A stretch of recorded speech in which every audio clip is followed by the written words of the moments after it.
आगे बढ़ते हैं और बात करते हैं महा उपाय की और आचार्य जी से जानते हैं आज का महा उपाय। जी, आज का महा उपाय बहुत ही विशेष है। आज हम चर्चा करने वाले हैं 16 संस्कारों में से एक विद्यारंभ संस्कार। विद्यारंभ संस्कार का क्या तात्पर्य है, क्या महत्व है, धार्मिक और वैदिक महात्म क्या है और उसका लाभ किस प्रकार से लिया जाना चाहिए, आइए इस विषय में आज कुछ जानकारी प्राप्त करते हैं। जब बालक या बालिका यानी संतान की आयु शिक्षा ग्रहण करने योग्य हो जाए तब उसका विद्यारंभ संस्कार कराया जाता है। इसमें समारोह के माध्यम से जहां एक ओर बालक में अध्ययन के प्रति उत्साह पैदा किया जाता है, वहीं अभिभावकों शिक्षकों को भी उनके इस पवित्र और महान दायित्व के प्रति जागरूक कराया जाता है कि बालक को अक्षर ज्ञान, विषयों के ज्ञान के साथ श्रेष्ठ जीवन के सूत्रों का भी बोध और अभ्यास समय समय पर उसके अभिभावक और उसके जो शिक्षकगण हैं वह कराते रहें। विद्यारंभ संस्कार के क्रम के बारे में हमारे आचार्यों में कुछ मतभिन्नता पाई जाती है। कुछ आचार्यों का मत है कि अन्नप्राशन के बाद विद्यारंभ संस्कार हो जाना चाहिए या किया जाना चाहिए, तो कुछ चूड़ाकर्म के बाद इस संस्कार को उपयुक्त मानते हैं। मेरी अपनी व्यक्तिगत राय में अन्नप्राशन के समय शिशु बोलना भी आरंभ नहीं कर पाता, शुरू नहीं कर पाता और चूड़ाकर्म संस्कार तक बच्चों में सीखने की प्रवृत्ति जागने लगती है। जिस तरीके से हम लोगों ने कल चर्चा की कि चूड़ाकर्म यानी मुंडन का जो संस्कार है 3 से 5 वर्ष के बीच में होता है, या तीसरे में होता है या 5वें में होता है, तो वो एक उम्र, वो एक एज ऐसी है जब बच्चा सीखने के क्रम में होता है। आप उसे कुछ पढ़ाना चाहेंगे तो वो पढ़ सकता है, अक्षर बोलना शुरू कर सकता है, अल्फाबेट्स और अक्षर जो है वो पहचानने लगता है। इसलिए चूड़ाकर्म के बाद ही विद्यारंभ संस्कार उपयुक्त माना जाता है। विद्यारंभ का अभिप्राय बालक को शिक्षा के प्रारंभिक स्तर से परिचित कराना है। प्राचीन काल में जब गुरुकुल की परंपरा थी तो बालक को विद्याध्ययन के लिए भेजने से पहले घर में अक्षर बोध कराया जाता था। जिस प्रकार आज भी किसी भी स्थिति में माता पिता हो, बहुत संपन्न हो या ना हो, बच्चे के थोड़े बड़े होते ही 2-3 साल की अवस्था में आते ही घर में ही उसकी पढ़ाई शिक्षा दीक्षा शुरू हो जाती है। माँ बाप तथा गुरुजन पहले से उसे मौखिक रूप से श्लोक, पौराणिक कथाएं आदि अभ्यास करा दिया करते थे ताकि गुरुकुल में संतान को, बच्चों को बहुत ज्यादा कठिनाई ना हो। हमारा शास्त्र जो है वह विद्यानुरागी है।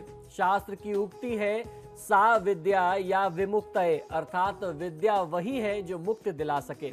विद्या अथवा ज्ञान ही मनुष्य की आत्मिक उन्नति का सबसे प्रमुख साधन बताया गया है। शुभ मुहूर्त में ही विद्या आरंभ कराया जाना चाहिए। संस्कार जीवन को सकारात्मक बनाने के लिए शिक्षा बहुत ज्यादा जरूरी है। शिक्षा का शुरू होना ही विद्यारंभ संस्कार कहा जाता है। गुरु के आश्रम में भेजने से पहले अभिभावक अपने संतान को या पुत्र को, पुत्री को, बालिका को अनुशासन के साथ आश्रम में रहने की सीख देते हुए भेजा करते थे। केशांत संस्कार का अर्थ है केश यानी बालों का अंत करना, उन्हें समाप्त करना। विद्या अध्ययन से पूर्व केशांत किया जाता है, एक बार पुनः बालक का मुंडन किया जाता है। हालांकि अब ये परंपरा नहीं दिखती, विद्यारंभ सिर्फ पढ़ाई शुरू करा देते हैं, लेकिन पहले विद्यारंभ के समय में भी एक बार केशांत होता था, पुनः मुंडन किया जाता था। मान्यता है कि गर्भ से बाहर आने के बाद बालक के सिर पर माता पिता के दिए बाल ही रहते हैं, इन्हें काटने से उनकी शुद्धि हो जाती है। तो आज जो हम पहले मुंडन कर लेते हैं उसके कुछ समय बाद विद्यारंभ कराते हैं, उसको उसी क्रम में जोड़ के देखते नहीं। तो पहले का नियम ये था कि जब विद्यारंभ संस्कार हो रहा हो उस दौरान ही पुनः एक बार बच्चे का मुंडन दोबारा किया जाता है। आज भी यज्ञोपवीत में यानी जो जनेऊ की रस्म होती है, आप देखते हैं कि उस समय भी बच्चों के सिर मुंडवाए जाते हैं, उनका मुंडन एक बार पुनः होता है। शिक्षा प्राप्ति के पहले शुद्धि बहुत ज्यादा जरूरी है, बहुत आवश्यक है, ताकि मस्तिष्क ठीक दिशा में कार्य करे अच्छे तरीके से। जो भी विद्या आप ग्रहण करते हैं, जो भी आप पढ़ना चाहते हैं, उसे आप ग्रहण कर सकें, उसके संस्कार आपको अच्छे से मिले। अब जानते हैं कि इस संस्कार का प्रयोजन क्या है। प्रत्येक अभिभावक का यह परम पुनीत धर्म और कर्तव्य है कि बालक को जन्म देने के साथ साथ आई हुई जिम्मेदारियों में से भोजन, वस्त्र आदि और उनकी जो शारीरिक आवश्यकताएं हैं उनकी पूर्ति भी होनी चाहिए और उसके साथ साथ शिक्षा दीक्षा का भी प्रबंध किया जाना चाहिए।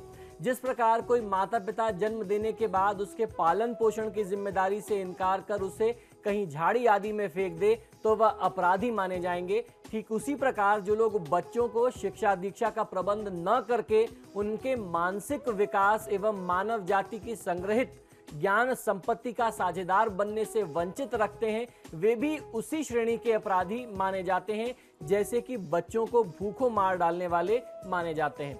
इस पाप एवं अपराध से मुक्ति पाने के लिए हर अभिभावक को अपने हर बच्चे की शिक्षा का, चाहे वह लड़का हो या लड़की हो, अपने सामर्थ्य अनुसार पूरा प्रबंध करना चाहिए।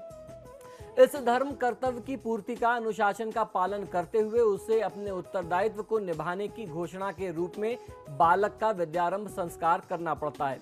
देवताओं के सानिध्य अथवा देवताओं को साक्षी मानते हुए समाज को यह बताना पड़ता है कि मैं अपने परम पवित्र कर्तव्य को भूला नहीं हूँ, वरन उसकी पूर्ति के लिए समुचित उत्साह के साथ कटिबद्ध हो रहा हूँ। ऐसा ही प्रत्येक मनुष्य को यह कृत्य करना चाहिए। किसी को भी अपने संतान को विद्या से वंचित नहीं रहने देना चाहिए। विद्यारंभ संस्कार द्वारा बालक बालिका में उन मूल संस्कारों की स्थापना का प्रयास किया जाता है जिनके आधार पर उनकी शिक्षा मात्र ज्ञान न रह करके जीवन निर्माण करने वाली हितकारी विद्या के रूप में विकसित हो सके। समारोह द्वारा बालक के मन में ज्ञान प्राप्ति के लिए उत्साह पैदा किया जाता है।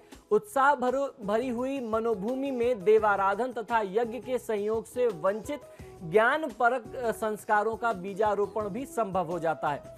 अब जानते हैं कि इस संस्कार के लिए सबसे ज्यादा आवश्यक विशेष व्यवस्था क्या है।